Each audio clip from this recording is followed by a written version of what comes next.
Hi guys, it's us again, Jack and Marcel. We are here with another episode of the Beazy podcast. Our guest today is Lea. She's a photographer for fashion and portraits, traveling between Auckland and Berlin, which sounds super amazing to me. Yeah, just introduce yourself to our audience and yeah, please ignore my enviness.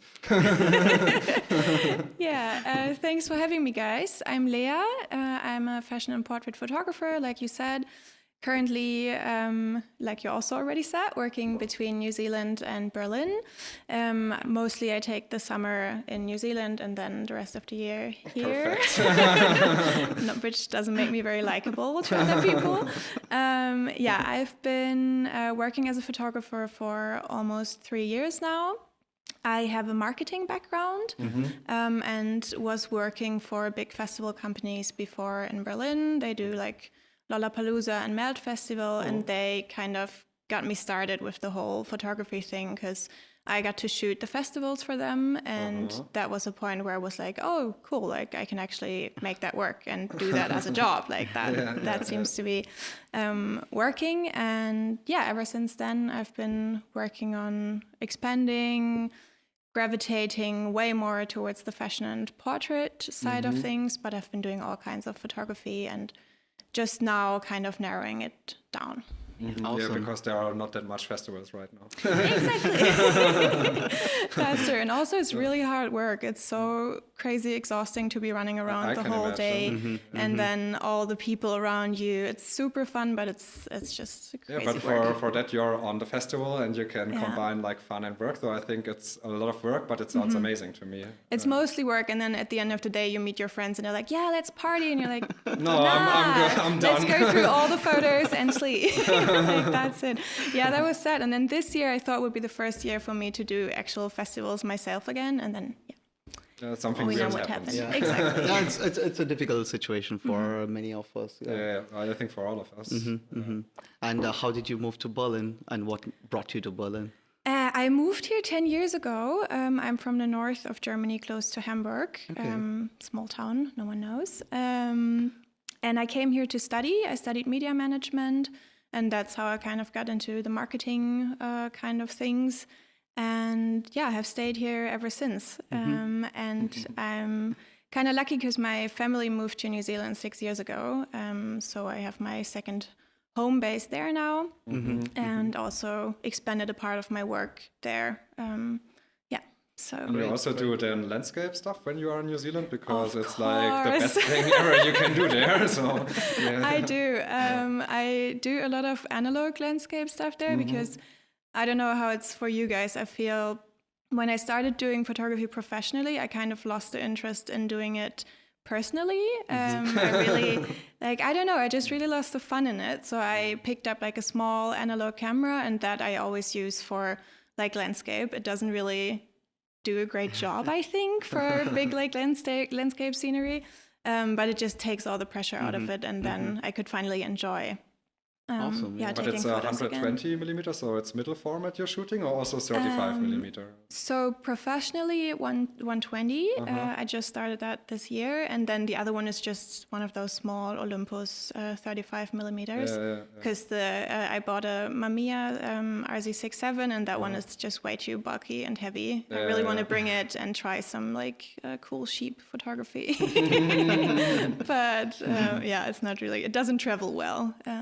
Okay. And do you share your work somewhere of your from your travel or landscape, or is it just for your personal interest? I have a really small second Instagram. I think I have like 14 followers because one time I was like, hey, shout out, I also do analogs, whoops. So it's more for me. And then my mom keeps telling me, you should do a book, like do something with it. But actually for me, it's just enjoyable to do it, get the photos back, have like this really cool moment of seeing everything, send a few to your friends that were involved, and that's all good. Like, yeah. What's your favorite place in New Zealand, or where do you spend most of the time when you are there?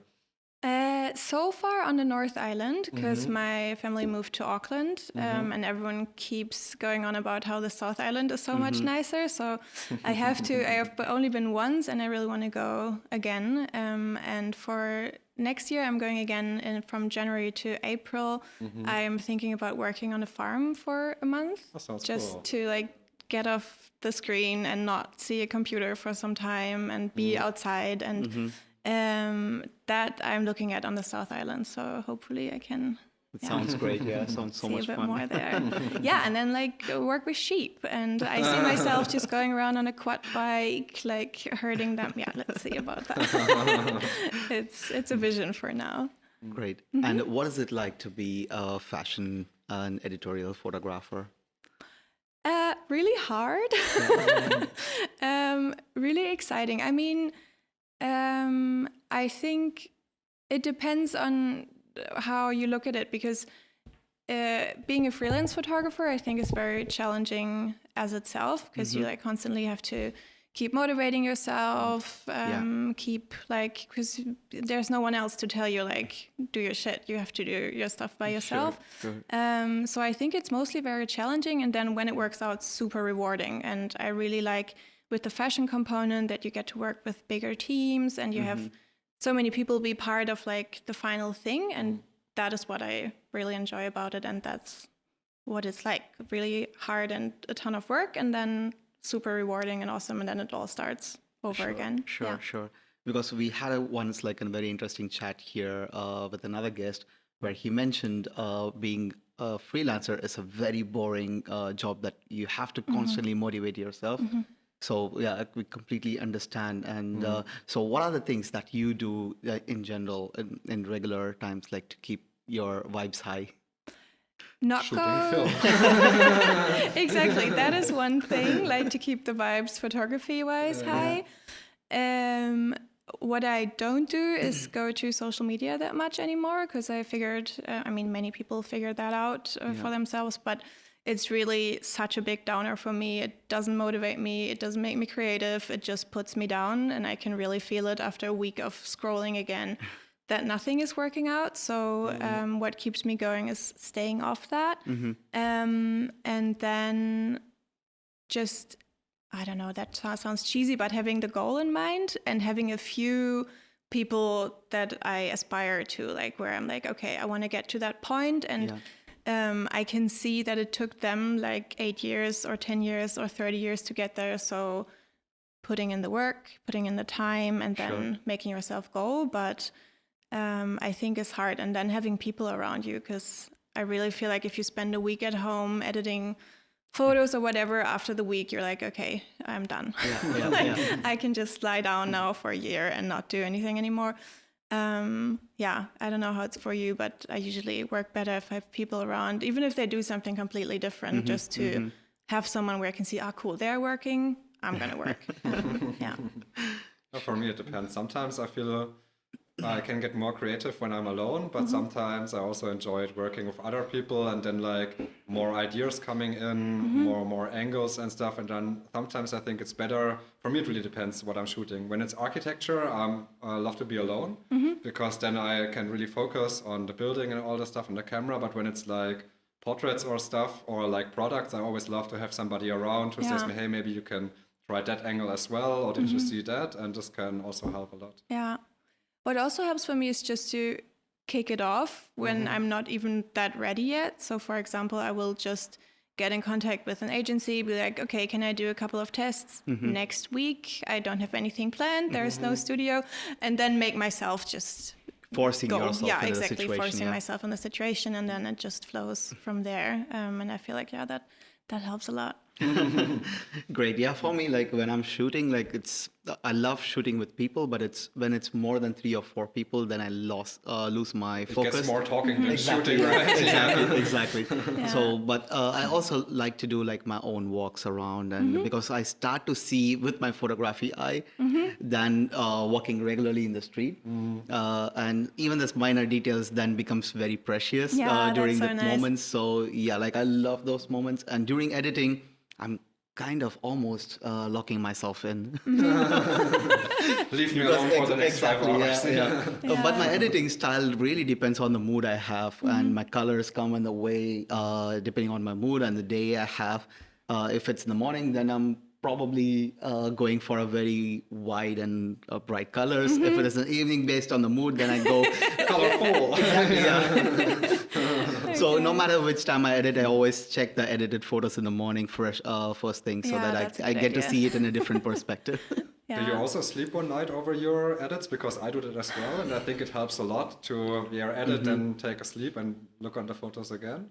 I do. I really don't like editing. I think it's, I don't know. I always get to a point where I completely over edit. Then I can't see anymore how it should look. And I'll take one photo, edit like an entire day on it, then look at the original. I'm like, oh shit, that What actually happened? looked better. Like, what have I done? So now I've been trying to keep it super minimal because I feel like it's not really my thing. I just don't enjoy it as much. And I've really figured that if you shoot analog, you don't have to edit as much. Same. Because for me, I really like to shoot portraits, but I hate to edit them. Yeah, because always the exactly. skin retouching and all of the stuff is Yeah. just so much work. And for analog, you just take the picture and it looks amazing. Yeah. The grain makes everything look good. And yeah, I can feel you. I'm a big fan.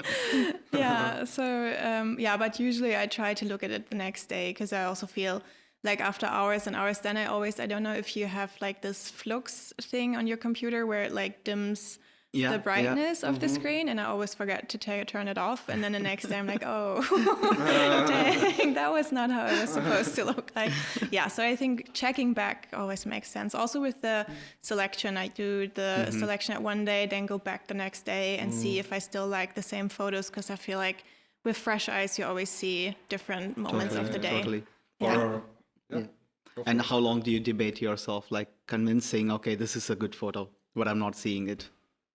It depends on what it's for, because if I can like put more photos in the like as an end result, then I'm not that strict. But if you have to limit yourself to like 5 photos, it really takes days for me to get to a final selection. If you have a lot of similar ones, I just feel like the process of I learned it from a photographer. I saw it on Instagram. She does it like she has all the photos, then she gives 5 stars to like the okay ones, then 4 stars, and so on until you just have or like the other way around, and then you have only 5-star ones.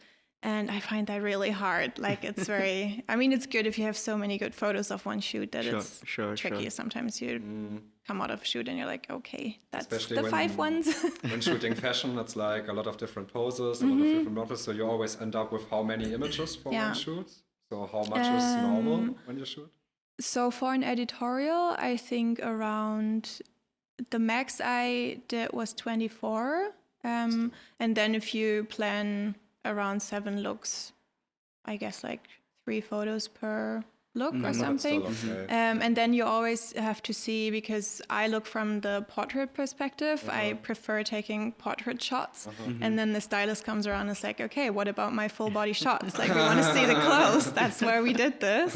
And then, of course, the makeup artist needs like the really nice beauty shots where you can see the makeup. So I always try to make sure, if it's an editorial, to have all 3 components in it and not just 20 nice portrait shots that I would like to have. Because this was one question which I had to ask you, like, how do you see, or how would you describe a difference between a standard portrait shot and a fashion shoot? Because of course the clothes play a major role in the fashion shoot, and portrait, yes and no. So like, do you always have to remind yourself when you're shooting, or is it coming naturally? I feel like the fashion shoot is different in the before the shoot, because it takes a lot more planning for me to set it up and come up with the concept. Because like you said, it's about the clothes, so you have to come up with a story to make the clothes look good. And then if you take portraits, I don't know, I feel like people are interesting in themselves. You don't need anything around them to make them look good, because there's more emotional work on the day of the shoot. And then I think, for fashion, you have to have a great concept and a story around it to make it appealing and, make it stand out. Which aperture do you use when you shoot like fashion? Because, for example, when I shoot portraits, I often go for a low aperture, but I think for fashion, you need a higher one so that the clothes are still sharp. Or what are your settings when you shoot fashion? I don't really have set settings for that. I started out always doing a wide aperture because I was like, I have this lens. It can do like, I don't know, 1.4. I'm going to do Next question is what lens? So I started with the Sigma Art lens, 80 millimeters. I think that's 1.4. But that I feel, because I move around a lot when I do full body shots, and it's a really narrow focus. So I tend to have a wider, narrower, a bigger aperture, just to make sure that I have the face and everything in focus. But it really depends on the shoot, on the background. If it's a nice background that I want in focus and want to have more of like the surroundings, varies from base to You shoot with one lens, everything? No, I have, so on my digital camera, which is a Sony, I have the 80 millimeters and a 35 that I seldomly use because I really like the very compressed, very close look of the 80 millimeters. It's a bit off-putting when you have to walk like 300 meters away to do a full body shot. But just like the portraits are amazing. So for that, I usually aim for that. And then, I don't know if I told you that before, I picked up a Mamiya. No, I told him. And for that one, I have a 110 millimeter lens, like the classic one, and a 75 millimeter one, which is also very big. So I haven't used it that much, but I think it's also a quite cool focal length. Yeah, but mostly 80 and then 110 on the for portraits. Medium format. I can imagine it's nice because of the compression. People will look thinner, and it's a perfect. I also shoot like between 70 and 100 when I go for portraits, because last time I shoot 50, and I was like, people being like really weirdly bubble heads. warped. Oh, sorry. I've done that. You also told that you don't use Instagram that much. Where do you share your work then? On your website or on TikTok? No, oh my God. No. I actually forbade myself to download the app because I know I would probably get super addicted, and not doing that. Something's wrong with you guys. Can't do that.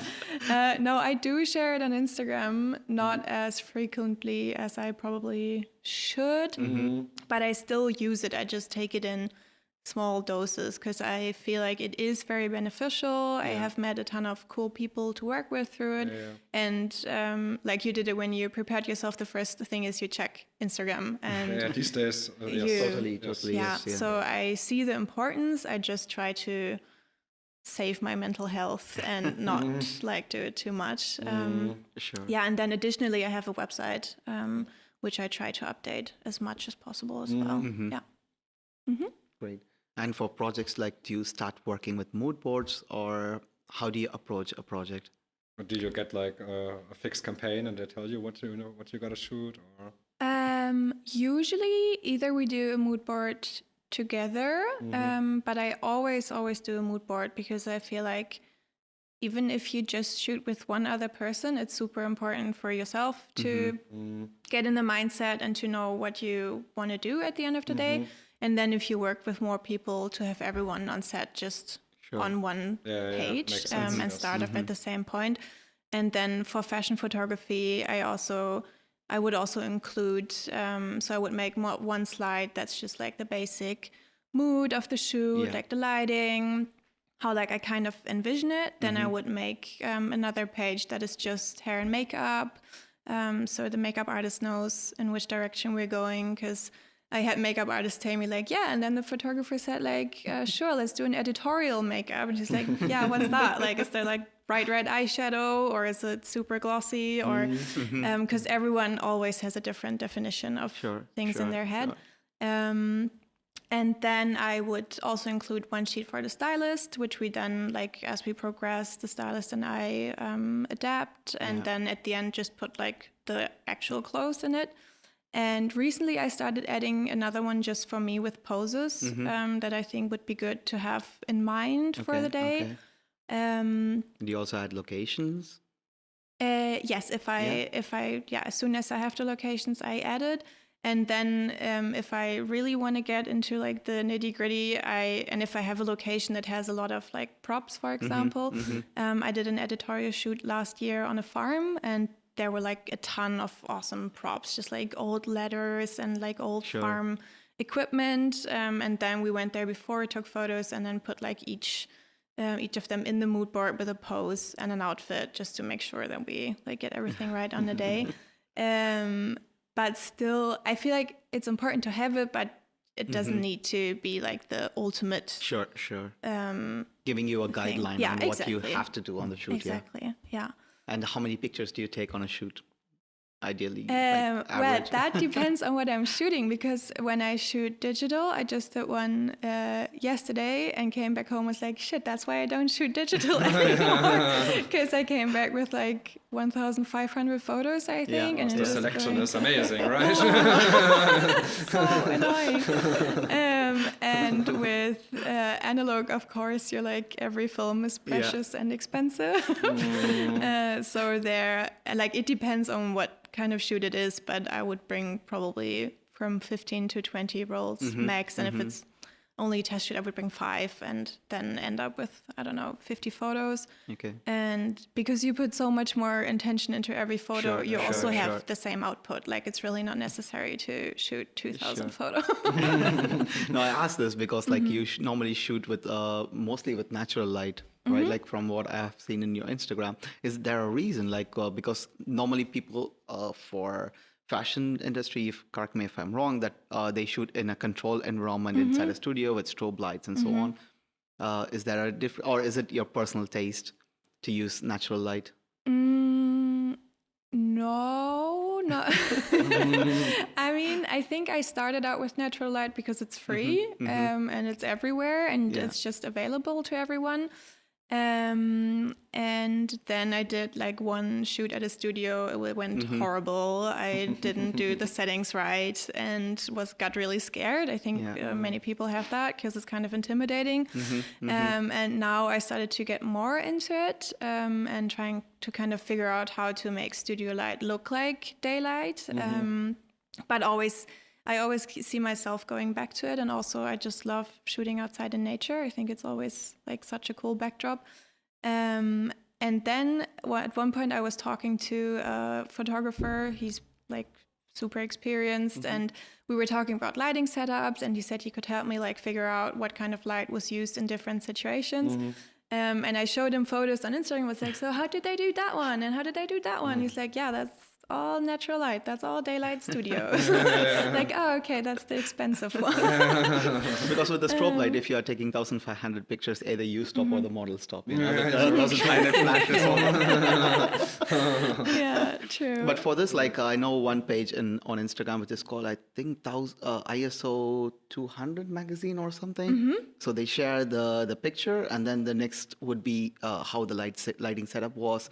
What are the settings for using the strobe light? So it's a very cool page to follow in order to get more motivation. Also on Pinterest, there are many like 50 different light setups, and then you see how the shades are. Oh, that's cool. So on Pinterest, there's also a lot. I worked 1 year in a photo studio and had a lot to do with artificial light and stuff. And there it was mostly checking Pinterest and then seeing like, because you can really see there's the model, there's one light, there's another light, and then you see the settings from all of the lights. So this really helped a lot. That's super cool. Yeah, because I know like you zoom in and like people tell you have to zoom in into the eyes. Then you can see in the eye exactly where it's coming from. Yeah, I don't know. I see like a tiny dot. So you had like a mentor who helped you there with seeing all of it. What do you think about mentorship? I would love a mentor actually, because I feel like if you haven't studied photography or don't come from like an educational background, it's really hard to find peer photographers. And none of my friends are into photography. So for one, it's just there's no one to talk like, I don't know, not even gear or to just walk around with and take photos. And then if you have someone who's even better than you, that's like the best thing you can have, to have someone where you can ask those questions. And to your question, it was just like a one-time thing where I got referred to him and kind of got the luxury of getting to ask him questions for one day. But no, I think mentorship is perfect. And you did learn everything by yourself? Or cool. When did you start with? 10 years ago, or I thought you mentioned it, but I just ask again. Like 15 years ago. Okay, that's nice. No, I think, I don't know. I've always been photographing, kind of, and then OG photographer before Instagram. before Instagram, like doing the first photo shoots with my best friend when we were like 12, I think, with my mom's digi. And then really got into it, I think, like 5 years ago. That's when I got like proper equipment and like paved the road to actually go freelance at some point. Yeah. Awesome. How long have you guys been shooting? I started just 4 years ago. Also as a hobby during travel, I bought my first camera and totally fell in love with it. And professional, I'm doing it now for 2 years. Awesome. Yeah, for me, same. Almost 3 to 4 years ago, started really getting into photography. Before that, I always had a camera, a basic DSLR camera, carried with me everywhere I traveled. But I had no sense of taking a good picture or composition or settings, nothing. It was just for taking a good picture for the master of social media at that time, Facebook. Good old Facebook. No, actually, it was even before Orkut. So yeah, it was just to share with my friends where I am traveling, and then take a couple of pictures to share with my family and so on. And after coming here to Berlin, I was fortunate enough to live with a photographer who has worked with National Geography and so on. Oh, sweet. So you had a mentor. Yeah, actually, kind of not like when he's shooting, he's in his zone, and he was a bird photographer. Don't talk to me. Exactly. He was a 62-year-old photographer. Bird photographer, that's awesome. Exactly, carrying his Canon 1D Mark II, along with the 500 500 prime lens, which is like exactly, it used to be like super huge. When I look at him, like if I'm at your age,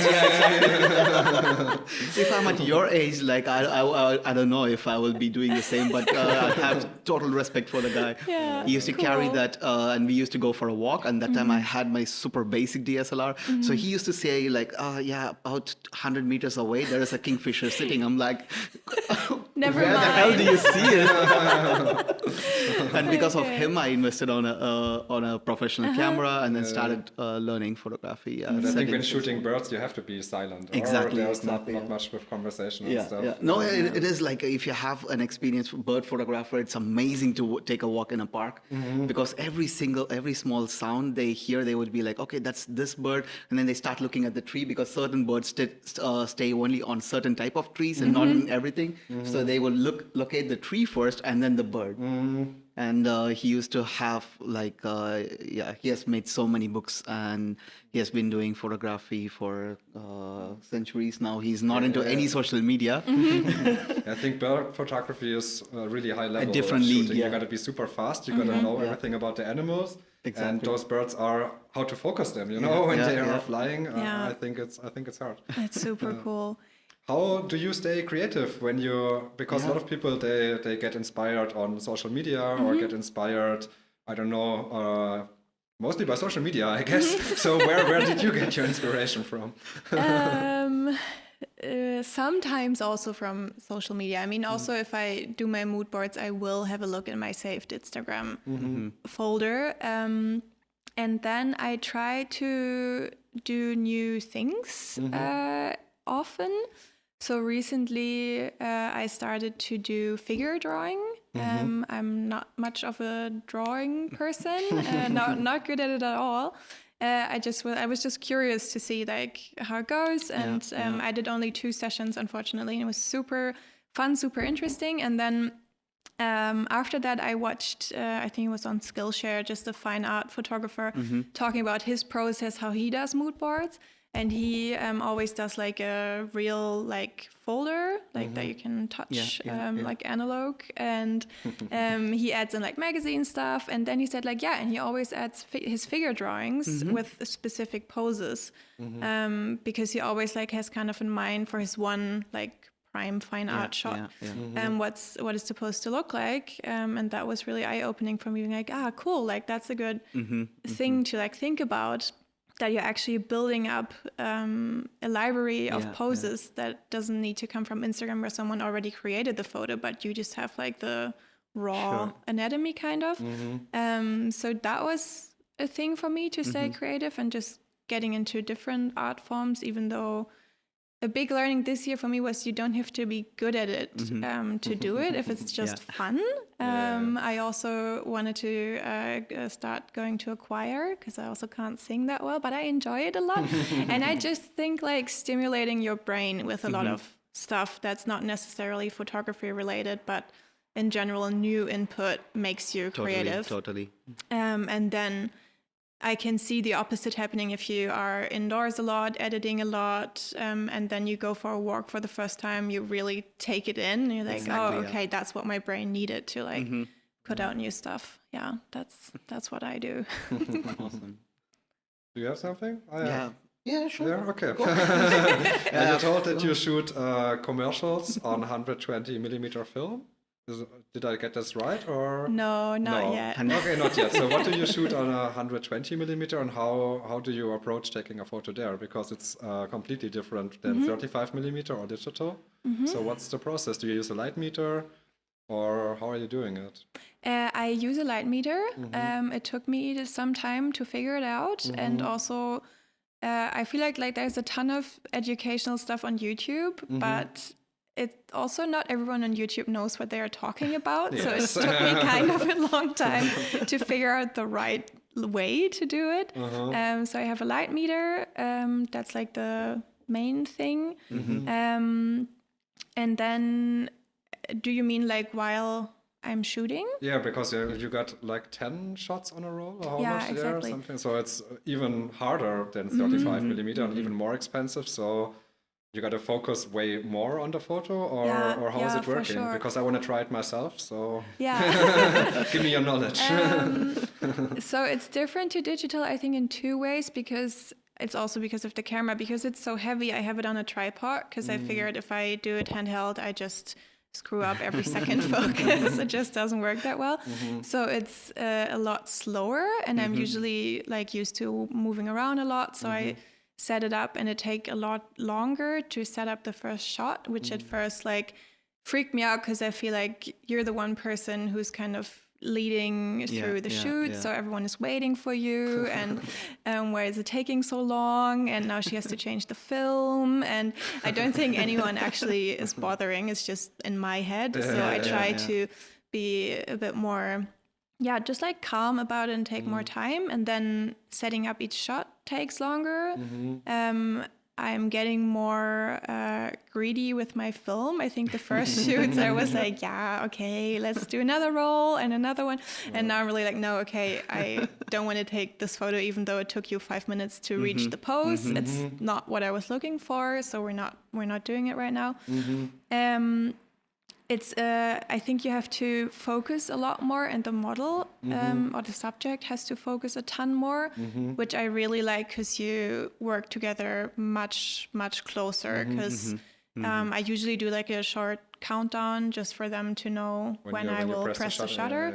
And you really feel like you're locked in, and there's nothing happening around. So I really like that about it. Just I like think this is really the master league of shooting, in my opinion, because there's no room for error at all. And also, like often when I shoot portraits digital, it's like you let the model just move and take a bunch of pictures, and then like, okay, this looked most natural, and that's it. But when you shoot like this, the model has to be super confident in one pose, and that one shot has to be perfect. So no eye blinking, nothing like this. So huge respect for you. But then if it turns out well, and I think because you're so focused, I actually never had a single shot where they had their eyes closed, because you don't leave room for that. Everyone is really just on point focused. And I also I think it's super it breaks the concentration if a model constantly looks at the photos. I think it can be good if everyone knows what's happening, but I feel like it will always make them a bit more self-conscious, because they saw how they look, and they're like, wait, I have to change this a bit or that a bit. And the amount of trust they have to give you in the moment where they don't know what you're doing is really, I really like that. But then when you're driving home with your bag full of film, you're like, oh, hopefully dang. this is good. I hope I didn't mess it up. And did you convince yourself to get a light meter now? Not so far, but I'm already looking for it. But right now I spent like so much money on the 35mm film. I have now 3 different cameras, a lot of films, a lot of developed films and stuff. So I also slowed myself a little bit down. But when I go for the 120mm, I have to get one. But what costs a good light meter? I heard 600, 700, 800. Mine came with the camera, but I actually, I forgot the exact word, but there are some where you can look a directional light meter that you can point at what you want to shoot, which makes a lot more sense in a lot of situations where you can't go directly next to your model and hold it to their face, and those are quite expensive, but I think makes a lot of sense. Because at the end, it's your only guide on the day. If your light meter doesn't work, Did you ever use a light meter app or something like this? Yes, I did when I started shooting analog like a couple years ago. I had an old camera, and when the internal light meter broke, I just tried. What's your opinion on the apps? Is it accurate? Or? I think it works fine. Like it's. Maybe I just get the app for $2, you know? Yeah, I mean, to start out, I think it's... I mean, for a beginning, yes, it can help you a little bit, but as always, like same as the sensors here and really the performance of a smartphone app compared to a real product, which get dedicated, But for the beginning, I think it's good to try, right? I will get the app. No, I think in the beginning it's totally fine, and then you can decide to your stuff. Have you tried developing your 35 film by not yourself? myself, no. I have a collaboration with a studio. They do it quite cheap for me, so I wasn't in a rush to do it myself, but I would love to do it once. But so far, this is eating up so much money, and then I have to buy a scanner and whatever, and it's like way more investment. So maybe after Christmas, I hope my parents are... No, just kidding. Maybe after Christmas, but for this year, I already spent more money on film than I ever thought, but I love it. And it teaches me a lot, because before I was also in digital, like shooting like crazy, but thanks to analog, even now when I shoot digital, I take way less pictures, and I focus way more on what I'm shooting, and also I move faster to the next frame, because normally I was really like moving around a lot and trying everything, and now I think about it, take a couple shots, and then next one, and I think this taught me analog photography. So the money I spent there is hopefully well invested, and but it's expensive. It is expensive. and it goes really fast. I had like $300 in I got a own wallet only for film, where I put in $300, and this is now my budget for film. This will last forever. 3.5 weeks, it was gone. I'm like, okay. It has a price tag. But that's actually, I feel like with developing it yourself, that is an initial cost, but then it makes it so much cheaper, because on the long run, right? So much, because this whole year I've been giving my film to a lab, and then the scanning is just crazy. They give you like 10 megabyte tiny files for so much money. It just really eats up all your budget to do more shoots or whatever you want to do with it. And then I invested in like one setup to do the developing and the scanning at home, which was of course expensive, but now I just do it, and it's really fun. It's really, really fun. Developing it, do you have like a dark room, or how do you do it? I bought one of those. It's just like those, it's a round box where you put the film on like 2 spools that go in there, and then to do it is like a portable darkroom. Have you seen that, where you put your arms inside? I guess like I saw it. Big black bag, and you put everything in there. Then you have to wind up the film in the dark, just sitting in front of this bag with your arms in it. Sounds so nice. Seriously. Yeah, that part is a bit annoying, but if you get the hang of it, then no, it's quite seriously. Okay, that's not the best part. And then, you use the developer tank and put the chemicals in, and then when you do it for the first time and you get out the negatives, you're like, I didn't mess it up. Like there's actual photos on here, and I did that. Fun to do the whole process I yourself. think right? so. Yeah. I think it's amazing when you really like open the film yourself and get Yeah, the stuff out, and you do everything from the beginning to the end yourself. I think it's lovely. Yeah. And when you develop them yourself, can you also like change the style of the photo a little bit? Because I saw there are like different chemicals, and then you can like add a preset afterwards. Do you do something like this as well, or just? I think I've developed around like 30 rolls by now, maybe a bit more. And most of them were color. And I felt like color was quite straightforward with what you can do in like this at-home setup. And then I tried black and white and thought that would be easier and really messed that up because I didn't do the research and got the wrong, in my case, chemical, which makes, in combination with the film I used, a lot more grain. So I got like insanely grainy photos that I didn't expect to be like that because I had shot the film before and thought it would look the way the lab developed it. So I guess that's what you mean with like changing the styles. But I haven't gotten to the point where I do it intentional. I just do what I always do, and then it comes out and I'm like, yes, it worked. Or in that case, it didn't work. And I haven't developed black and white since then because that was kind of a bummer. Experience. Yeah, and you can't do anything about too much grain. It's just if it's in the photo, it's in the photo. It is in the photo, yeah. But yeah, I'll try that again with like a few test films. What's your favorite film? Or which film do you use the most when you shoot? So I started with the classic Portra 400. It's lovely. It is not my favorite film, I think. I recently tried Portra 800, and I think I tend to underexpose my photos, which is why this is amazing for me. And I don't know, I feel like the colors and just the overall vibe is a bit more I love the natural grain from the 800 looking. a bit more. Yeah, it's just, I didn't expect it. I just brought it on a shoot because I thought the lighting might be bad at one point, and I really loved all the photos. And then I really like Kodak Ekta because it had such nice blue tones. I think that's Also really for cool. portraits? Yeah. Yeah, I should try that because for now, often I heard it's more like for architecture or for like landscapes, but in the last podcast she also told us she used Ekta 100 Exactly, for yeah. portraits. She also loves it. So I should try that again because the Ekta is it's also $12. Or what's No, it's cheaper. It's cheaper. Yeah, I think it's 7 or 8. I should get It's not that expensive. the Portra is like around like $14 or $13.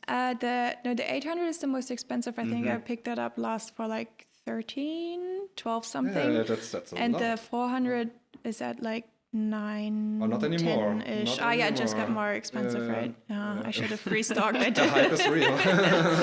Yeah, it is. No, but the Ekta, I don't know. I think I was, maybe it was lucky because for both shoots when I used it, the model either had like really nice blue eyes and something blue in her shirt, and the other one was wearing like a purple bluish dress. And that together with the skin, perfect contrast was really nice. Yes, go for it. That was good. Did you also shoot cine still or never Have tried? never tried, but YouTube is telling me to. You did the 800 now. Yeah, the right? 800 like 6 or 7 rolls, and I love it. Yeah, I love it. yeah. Even it's really good at low light because the lights get really intense, and also the color from the light really gets onto the model, and you can play a lot with the lights. But also during the day, I really like it. But it's again $13 one roll, so it's getting again expensive over the time. So I was lucky; I had a commercial shot on film, so they paid me 6 rolls. Oh, that's the And best. then, and then I could use some for myself. Please don't listen. They won't. We won't tell anyone. But yeah, maybe you should import it from Hong Kong or somewhere. Yeah, but a friend of me lately got some from eBay super cheap, and then all of the film was somehow broke, and they all had like a blue layer above it. So it's always when you buy the film, where do you buy your film? In the internet, or do you have a special store, or what do you look for when you buy a film? Actually, either at the lab where I develop it because I figured they have the actual best price or on the internet. And I just ordered at like a local shop in Berlin. And then when I initially bought my camera, the guy who sold it just sold, like with it came like 15 boxes of expired film. Where at first I was like, cool, like stuff to open up and see how the film looks inside. And now I figure they're actually still quite good. And so I use them occasionally. As long as they are cooled or not get not too warm, then they still work longer. Yeah. So I have a lot of that, and I use it for not super important stuff where it's okay if it's like kind of weirdly colored. But yeah, usually online. I think. Which lab do you go in Berlin? Some promotion? I went to, so I tried a few, Pixel Grain in Mitte, Safe Light in Wedding. What? Okay. And the last one, I think mainly those two, yeah. But now I don't go there anymore, so. Did you ever try jet photo? At Alexanderplatz, I can highly recommend them. They're a bit more expensive, but a lot of, also professional photographers who shoot commercials on film, they really rely on them because they never lose anything. It's always perfectly developed and it works really good. But for a high quality scan, it's about 35 a roll.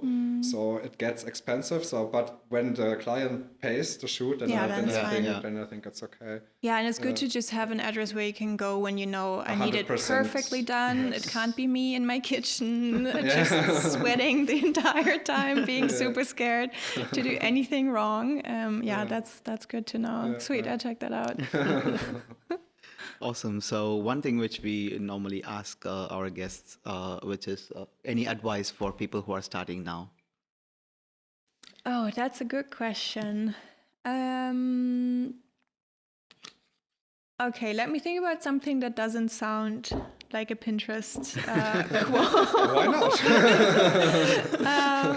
So I think what stopped me the most is comparing myself to other photographers. Very important one, yeah. Looking at work of other people where you only see their success that they have built over years and years and years, and putting yourself down because of that. Yeah. I think that's the number one thing, to really focus on your own work, and I don't find it inspirational when I'm editing to look for other people's work, because I will always just feel that I can't reach that standard, and I feel really great about my work if I don't compare it to anyone else's. I should try that. It's very powerful. Very powerful. I always compare, but I also think it like pushes me to the limit. So when I compare myself to people who are better than myself, then I think it's sometimes hard for myself, but I also learn a lot because I somehow reached that level somewhen. And then it's just not about copying, but just about getting that perfection in the shot myself. Somewhen is then also satisfying. But when I don't know, lately I stopped it completely, and it feels like a relief. When you don't compare yourself to others, you just shoot, you just post it, and then you're out of the app.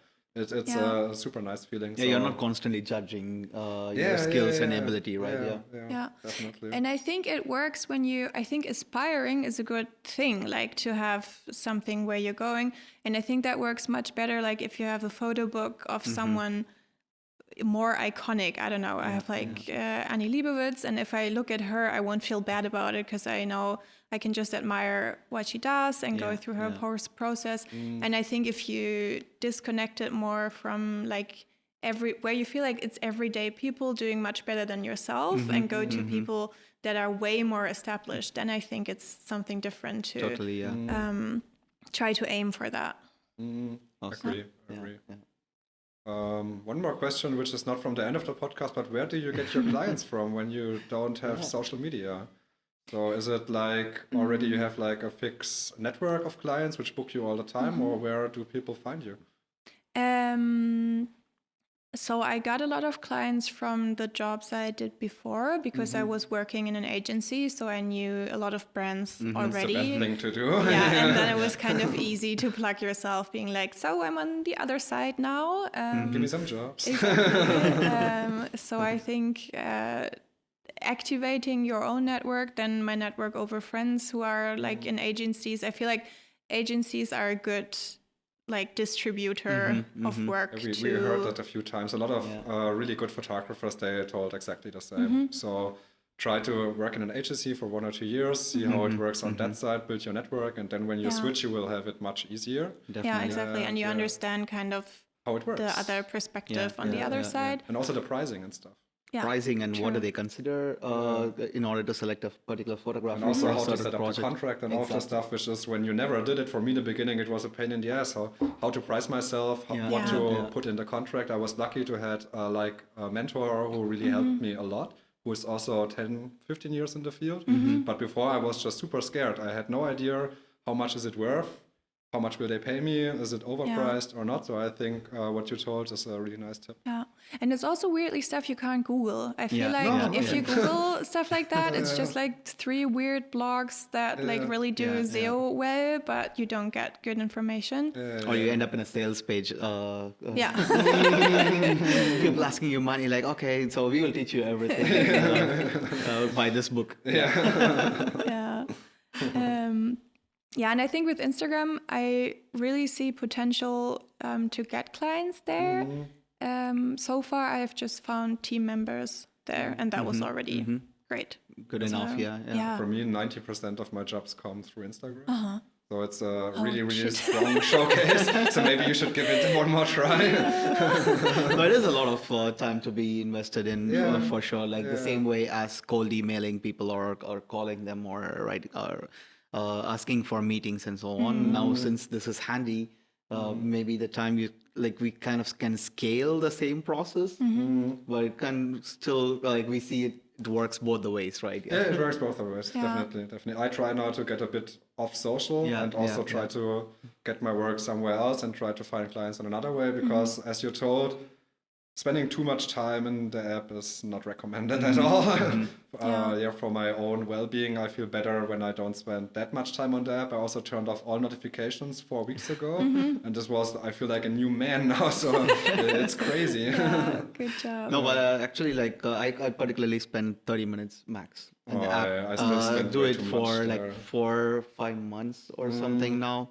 That's and really good. And it works really well I should because try this. when I'm creating, then I don't actually go check what I need to create or kind of change my creativity direction. And also when I'm editing, kind of I'll leave it to myself. And the next day I can anyway check. And if it is for a real project, then I spend already enough time to do this process beforehand. But if it's for myself, I see it as a process to develop myself, like to see what I got and then take it from there. But 30 minutes per day on Instagram. Oh, That's that's a good really insight. It's proud of helpful in a you. I lot, still have this dumb habit of like, but it's getting less and less. Now when I want it, not when the phone is vibrating, but 30 minutes a day would be nice. I have all the notifications on, but still I only spend like 30 minutes a day. I'm too weak, bro. I'm too weak.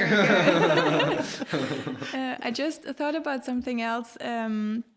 When you're how you could try to get clients in the fashion business, because that's also a thing that I did, that I asked brands that I really liked, where I was like, hey, they have a cool style, I like the clothes, if I could borrow some to do a test shoot and kind of do the first step. Of course, you in that moment you do work for free and kind of do like the first little welcome step towards them. And then I had clients coming back being like, we really like what you did there. Can you shoot like a bigger campaign for us? Can we work together in the future? So I think you shouldn't be afraid in the beginning to do a little, like don't sell yourself under value, but do a little bit for them because they don't know you. They don't know what your work is. So show them why they should hire you for a process. Totally. And when do you have like model friends who help you there, or did you hire a model for free shoot, or how did you shoot it for free? Most stuff I did with new faces from agencies that are usually willing to do that. That was also, I think, one of the biggest steps to advancing my portfolio was reaching out to agencies and getting like semi-professional models that are on their way, but still like they chose them to be models one day. So that works. And that really helped with like diversifying the portfolio and not having friends Totally. in there. Yeah.